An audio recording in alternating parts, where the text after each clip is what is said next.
Nigerians will continue to experience hardship unless Tinubu shifts away from neoliberal policies. Presidential candidate of the Social Democratic Party (SDP) in the 2023 elections, Prince Adewale Adebayo, in this interview with John Akubo in Abuja, speaks on some burning national issues, including the controversy over the salaries and allowances of members, National Assembly members, the recent hunger protests, and seizure of the Nigerian presidential jet and flight. He said, the issue of senator salary is heating up the quality. Is the take home of the lawmakers not supposed to be of public knowledge since they're representing the people? In reply, he said, it is a problem of the media. Nigerian media is a subset of the Nigerian political elite, so they turn constitutional matters into entertainment. It is the job of the media to approach the issue from an investigative point of view and unravel the truth. That is why the Constitution regards the media as the fourth estate of the realm. If the first branch failed, the second branch failed, the third branch failed, the fourth estate should beam the searchlight on it. We know what the law says, and revenue mobilization is on point about what the law says. We do not know what they are doing in practice. That is now not a matter for speculation or a matter for individual opinion. It is not a policy issue because the policy of the state regarding remuneration of public officials is that they don't fix their remuneration. It is fixed by the Revenue Mobilization and Fiscal Commission. So that is what the law says. But if they are getting some money not approved behind, it is a matter of fact, and only a person who has their direct knowledge of what is going on can speak to it. It is the duty of the media to put pressure on the national leadership and the people who work there for us to see, and the ICPC should be involved in it to try to ascertain what the new remuneration is. I know that the spokesperson for the Senate has already put an angle to it that says that the larger the amount being mentioned by lawmakers includes other money that is no remuneration, that's other money that is meant for them to run their offices, other money that is meant for them to pay their legislative aides and to run their constituency offices. So it is simple enough for the media to obtain the information about the total money spent on account of senators and now break it down to know which one is remuneration and which one is not remuneration. So that should not be a sensation across the country. It should be something that should be easily ascertained. They asked, people are still concerned about their role, hence the advocacy for the part-time legislation. Do you subscribe to that? He replied, there is no confusion, there is only cover-up. The amount of money they're taking home is more than the amount approved for them. They are using the old personal remuneration trick where you pay little basic salary and then you pay the rest in allowances. That is how people evade responsibility. The Senate is doing it. There are so many government agencies that are doing it. Their basic salary will be small, but all kinds of allowances that you'll be receiving. What is clear is that the person who said he was getting 21 million did not exaggerate. He was receiving 21 million naira, but all the amount is not his direct remuneration. The bottom line is that public money is going to the hands of legislators beyond the amount approved by the Revenue Mobilization and Fiscal Commission, RMFC.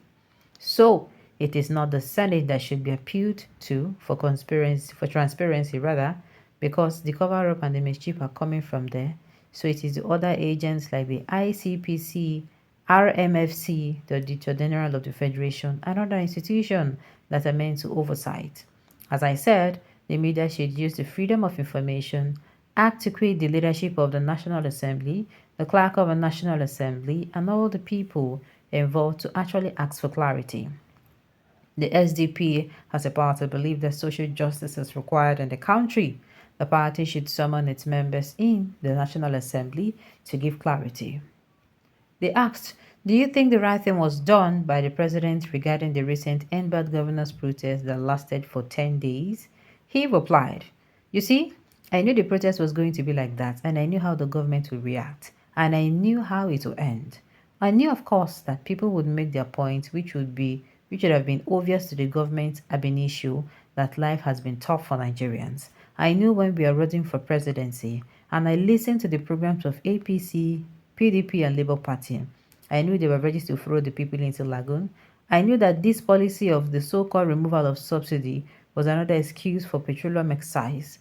I knew that Nigeria will float its currency. It was a recipe for disaster in terms of factor price and inflation. And you seeing the all you and you that and you see that I spoke extensively all over the country in all the debates, in interviews, in campaign grounds that Nigerians should not vote for either Labour Party, APC, or PDP. Not because of any other thing than the fact that their policies will put people in great distress and that policies will put people in great distress and the distress will affect everybody. This is because when the people do not have good income and they are not stable, even industries cannot open because when you produce something, somebody cannot afford. And when they cannot afford it, they buy less and you cannot get the volume to produce. You do not have enough money and then you evaluate the currency. Components that you need to run your industry, you will not be able to handle them. So it is predictable. But people voted for these politicians and now the policies have been implemented and they are killing themselves over it. They have not seen the kind of it. It's just the beginning of the problems that they will take care of.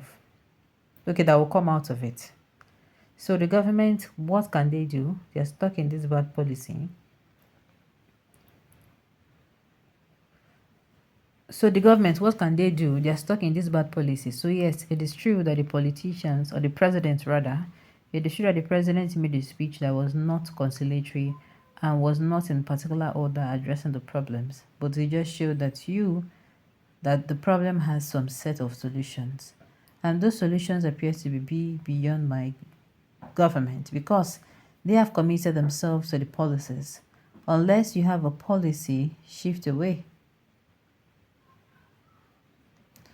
Shift away from these neoliberal policies. Shift away from this throwing your currency to the dogs. Shift away from the idea of not being able to control inflation and not being able to generate employment for your people. If you don't do any of these things, even when the president goes on his knees, the destiny of the country will not change. So I am not here to critique the president regarding of how he rendered the speech on it, but to say, we'll say that the speech, hold on, even when the president goes on his knees, the destiny of the country will not change.